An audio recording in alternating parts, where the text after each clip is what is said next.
अस्सलाम वालेकुम everyone, welcome back to my channel. कैसे हैं आप सब? उम्मीद करती हूँ सब ठीक होंगे, खुश होंगे। अल्हम्दुलिल्लाह जी, मैं भी बिल्कुल ठीक हूँ। और यहाँ हम लोग छांगला गली से डायरेक्ट मुल्तान आए थे।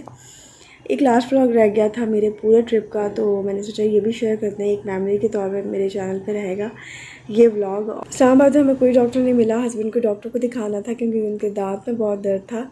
और फिर मुल्तान आके हमने डॉक्टर को दिखाया। अपॉइंटमेंट हम ले चुके थे, रास्ते में ही ले लिया था। तो बस डॉक्टर को दिखाया, फिर घर चले गए, वहाँ जाके खाना वाना खाया, सो गए। उसके बाद दूसरे दिन ईद थी।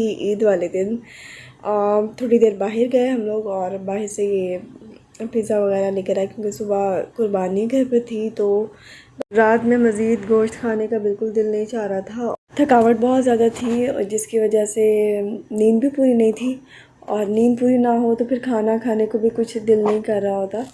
तो खैर बच्चों की भी यही हालत थी, बच्चों का भी दिल नहीं चाह रहा था। पिज़्ज़ा लाए थे, वो उन्होंने थोड़ा बहुत खा लिया। खैर सेकंड डे भी हम लोग ईद के बाहर निकल गए थे, थर्ड डे भी हम लोगों ने थोड़ा बाहर गुजारा और बहुत मज़ा आया। ईद हमारी बहुत अच्छी गुजरी और बहुत इंजॉय किया मुल्तान में भी हमने।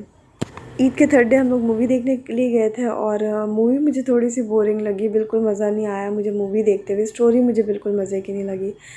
खैर फैमिली के साथ जब आप होते हो, पूरी फैमिली आपके साथ होती है, तो फिर आप ना चाहते हुए भी आप इंजॉय कर रहे होते हो।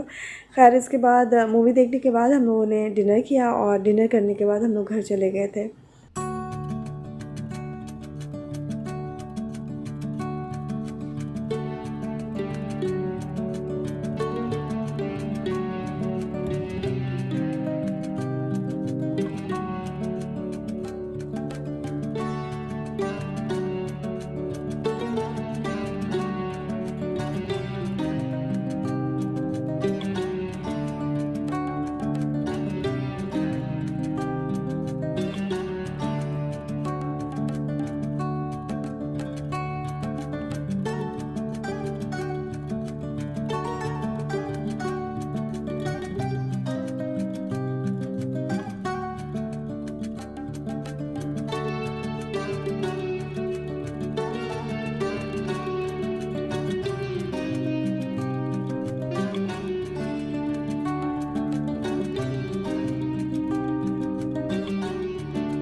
जी, यहाँ से अब स्टार्ट हुआ है हमारा सफ़र कराची के लिए। मुल्तान से जा रहे हैं हम कराची, और सुबह 8 बजे निकले थे हम लोग। कराची से मुल्तान तक का सफ़र जो है ना, इतना नहीं है जितना हमें टाइम लग गया, क्योंकि रास्ते में बारिश थी और बहुत शदीद वाली बारिश थी। अब हमने डिसाइड किया कि अब हमें जब भी जाना होगा तो जून जुलाई में तो बिल्कुल भी नहीं जाना, क्योंकि इस बार भी हम फंसे हैं। पिछले साल भी जब हम गए थे तो हम नारान में फंस गए थे। नारान से इस्लामाबाद आने में हमें पूरे 24 घंटे लगे थे। और ईद के डेज से आई थिंक सेकंड डे या थर्ड डे था ईद का, और हमें कोई भी रूम नहीं मिल रहा था किसी भी होटल में। आप पूरी फैमिली के साथ होते हो ना, तो अगर आप कहीं फंस भी जाते हो या कुछ मसला भी हो जाता है तो फिर आप एडजस्ट कर लेते हो जाता है आपका गुजारा, इतना ज़्यादा फ़ील नहीं होता। मगर इस बार हम लोग अकेले थे तो मुझे बहुत फ़ील हुआ। खैर अल्लाह वाले का गुजर गया वक्त, और अब नेक्स्ट टाइम जून जुलाई में तो बिल्कुल नहीं। अच्छा, मुल्तान से सक्खर तक का जो रास्ता है ना, वो मोटरवे बना हुआ है, तो आप इजीली आ जाते हो। सक्खर से लेके हैदराबाद तक ये डबल रोड है, और बाइक्स आ रही होती है, ट्रक आ रहे होते हैं, मतलब आपको रुक रुक के आना पड़ता है।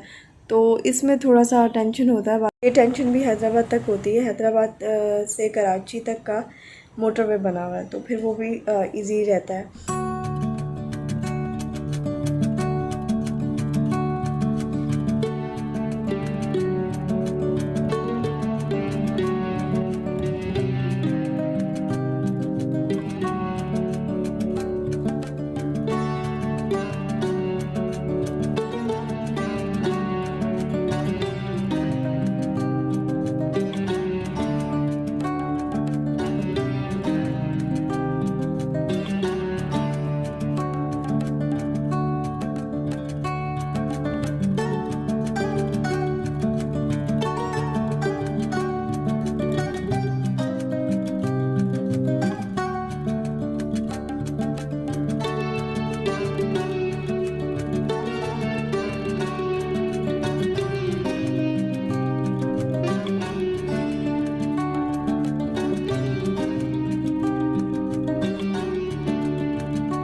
बस यहाँ पर हम लोग हैदराबाद पहुँचे और मौसम बहुत ज़्यादा ख़राब था, तो हम हैदराबाद पे रुक गए थे खाना खाने के लिए, क्योंकि हमें नहीं मालूम था मज़ीद आगे कितना टाइम लगने वाला है हमें घर पहुँचते पहुँचते।